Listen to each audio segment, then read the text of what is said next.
My reaction throughout this whole book was wow. There was so much information and a lot of stories. There were so many studies and drug names. It was hard to take all in at first.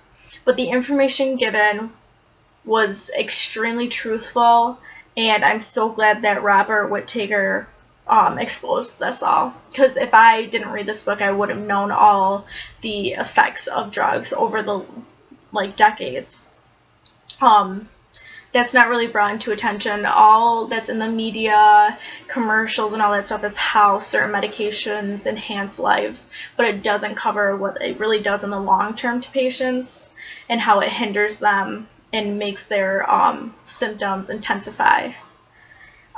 Growing up, I believe that drugs work to cure anything, and it was the best solution to almost any problem. On the first page, one of the first sentences that Robert stated was that the epidemic has grown in size and scope over the past 5 decades and now disables 850 adults and 250 children every day. This is insane to me. A lot of the information in this book just made my jaw drop, and one of the ones that really made my jaw drop was the children's statistics. That really blew me away. Because many individuals talk about adults affected with mental illness and the medications that they go on, and they just kind of overlook children. And this book really shed a light on how children are diagnosed with ADHD and even bipolar at the age of 2 years old is the youngest that they talked about. And giving a child medicine for bipolar at 2 years old, I think, is way too early to determine any type of cause or anything like that for mental illness. In one of the studies, children are quickly labeled with ADHD if they are hyper excited, and I thought that's what children should be at all times. They should be happy and active and playing with other people. Children grow out of bad habits without drugs, so why are we labeling them with mental illness?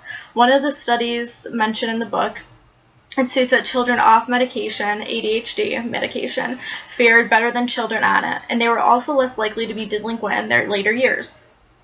Another question that was brought to my attention are the doctors not aware of these studies, the studies that are actually true and not the ones that are covered up, like Eli Lilly's studies about how he totally took out the suicide rates of his one study.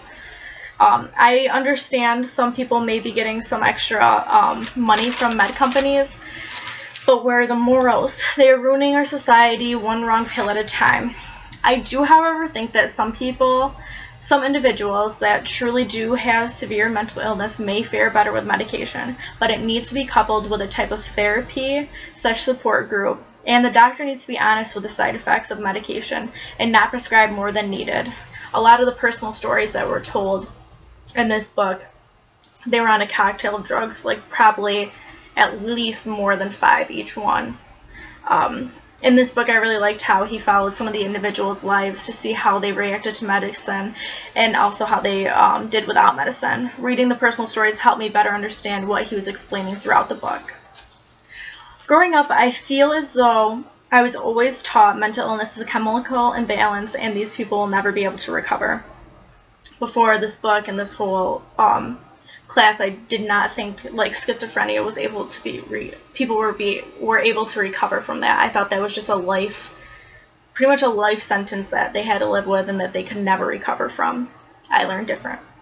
I am no doctor, but I do think that something in the brain of individuals with mental illness may be unlike others who do not have mental illness. But then again, we could all be mentally ill, and just some act out more than others.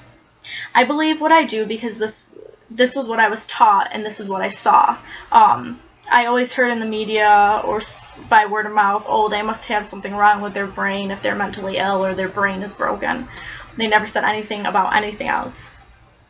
No one ever looks at the individuals with mental illness past and what events could have caused their actions. They just assume it's the brain and medications can fix it because those are the magic bullets.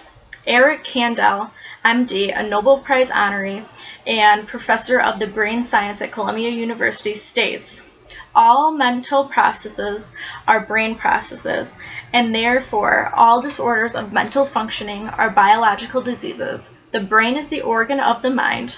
Where else could mental illness be if not in the brain? So that just goes to show, like, it's always taught about in the brain, nothing else. Nothing about how medications can intensify some like symptoms of mental illnesses and make them full-blown schizophrenic or bipolar. Recovery is different for everyone. Some take longer and are more intense, and some are shorter and less intense. It really depends on the experience that the individual went through. I use the article Recovery Mental Illness Analyst and Personal Reflection article.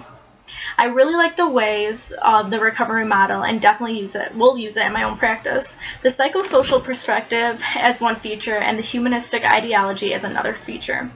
For the psychosocial perspective, they see individuals as having a brain that needs to be repaired, but they never consider them ill. They are seen to be having a unique psychosocial experience. So they're never ill, it's just kind of a period that they're going through that they need a little brain repairing, a little help, a little therapy instead of drugs. The humanistic ideology is one that I would focus on as a social worker. I really liked this one. The worker never views themselves as above the patient. They work together side by side to achieve common goals. It is a very joint effort instead of the worker trying to tell the patient what is best for them. It's important to work at the speed of the patient and let them have some control. It will gain trust and empowerment between the worker and the client. Stigma and discrimination, both external and internal, affects the mentally ill tremendously.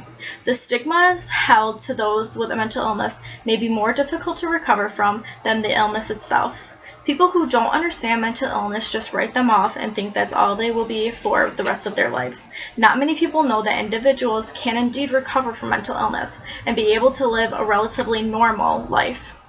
When a person is told so many times that they are different and unable to do certain things, they begin to believe it. For me, more research to understand mental illness and the stigma that comes along with it will allow me to be more knowledgeable about what is going on. There are many advocacy groups that stand up for those with mental illness that cannot stand up for themselves. 3 strategies to use to diminish stigma were given in the article How Stigma Interferes with Mental Health Care. There are protest, education, and contact. Protest is to gain awareness of the cause. Education will provide information to the public so they can make more informed decisions about mental illness, and contact is to listen to other stories and professionals to help the public better understand the mental illness. I can use all of these 3 strategies to advocate effectively against the stigma of mental illness, which I will. This book and the outside resources open my eyes to what a person with mental illness goes through. But by society, they are looked down upon. By doctors, they are seen as test subjects. And this all takes a toll on how they begin to view themselves. No wonder these individuals fall into medication given by doctors, because they must be so tired of trying to prove they are like everyone else. And they're so tired of everyone telling them that they're different and that medication will be the best thing for them constantly. Therapy is never really brought up by doctors. Their initial thought is medication. Mental health patients need to be given a chance to improve themselves in ways that they think is best. The first thing doctors run to is medication, which essentially are making the patients worse in the long term. The book opened my eyes to the lies we are told about medication. We are under the impression that medications solve everything, but what about therapy? I never heard that brought up. In the book or in a lot of these studies, it always talks about medication. And I feel like therapy could be used at first, and if it's a very severe case, maybe some medications, but not a cocktail that is usually given to the mentally ill. There's options that they can try if they want to. They can think of ways that they could become well again and use that, like therapy or support groups or just talking to someone else. It is their life, and they did not choose to have the mental illness, so why give them this choice?